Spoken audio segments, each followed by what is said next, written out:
Welcome everybody to the first session of the Water Table. The Water Table is the new webinar of the Ontario Headwaters Institute, and we're very pleased to have some great speakers for everybody tonight and such a good turnout. The session is being recorded. I think you should have had a note to that effect. And so be aware that it is being recorded, and that's in particular for folks who, for one reason or another, could not join us, but we'll be putting something up on YouTube in the next couple of days. You're all probably fairly familiar with the Ontario Headwaters Institute, a registered charity originally focused on headwater protection, but we amended our mandate in 2018 because the policy realm had matured and nobody was just talking about headwaters anymore. You had to talk about a whole panoply of issues, and we got involved in the Great Lakes and Lake Simcoe and all kinds of things. So we now are a full watershed management organization. Margaret, if you could put up into the chat, please. I'm just going to provide links to our website where you can see about our portfolios and current projects. The second link is to a 4-page brochure, which is a succinct description of the OHI and our philosophy, the why headwaters are important and our philosophy of watershed management. So I'll leave that to you when it's convenient for you. And again, welcome you to our first webinar in the Water Table. We are going to try to present it as a feast where everybody's welcome to come and participate in discussions, and most will be linked to collective actions through email submissions to receiving agencies, but we're not doing that tonight with this first webinar. This webinar is on the importance of watershed management to Ontario's future well-being. Article 2 of the Provincial Policy Statement provides a pretty clear definition or ambition or goal for the planning authorities to protect, improve, or restore the quality and quantity of water. And that section goes on to provide a large number of particular ways in which planning authorities can do that are required to do that. And one is using the watershed as the ecologically meaningful scale for integrated and long-term planning. Our question today is our system of watershed planning and management up to the task of safeguarding Ontario's environmental, social, and economic future? So very quickly, and I'm going to do just a few minutes here and turn it over to our presenters. What is a watershed?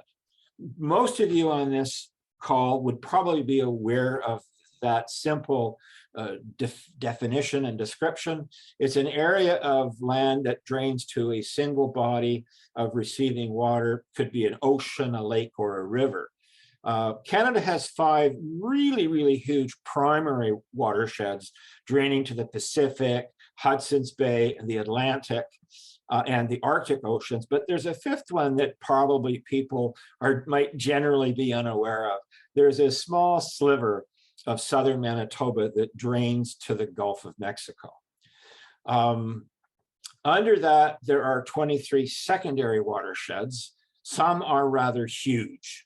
The Mackenzie is one of the largest river watersheds in the world.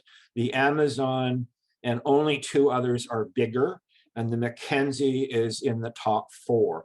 Huge watershed. And of course, the Great Lakes Basin, within which where most of us live tonight. Margaret, could you please put up poll 1?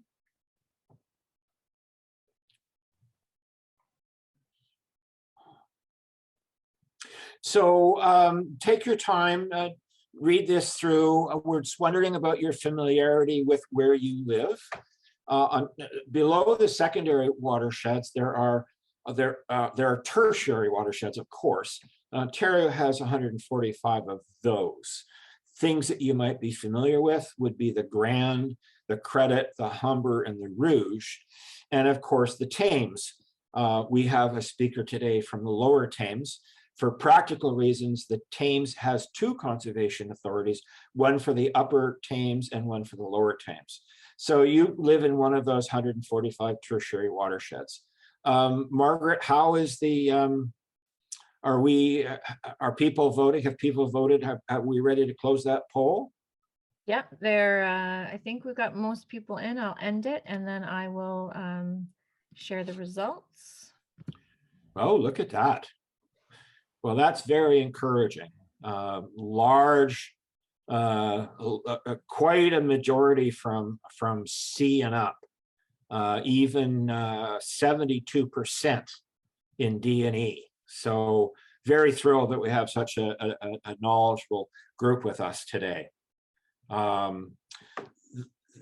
Beyond, as the last line of this slide says, above tertiary, the top end of tertiary is sub-watersheds and catchments. That's where a lot of the good stuff happens. That's where you have contiguous headwater, small catchments that provide tremendous biodiversity, flow, and drainage. Headwaters drain the greatest portion of every watershed.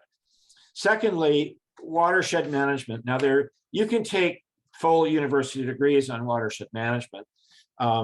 This is a simple description that describes some very complex issues.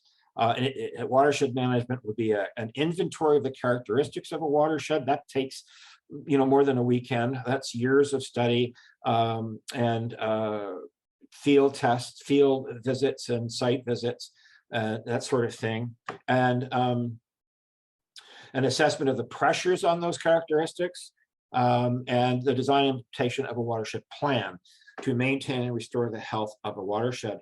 Watershed management is a multidisciplinary endeavor that touches on science, arts, politics, stakeholder outreach, and engagement implementation skills. If you could put up webinar poll number 2, please.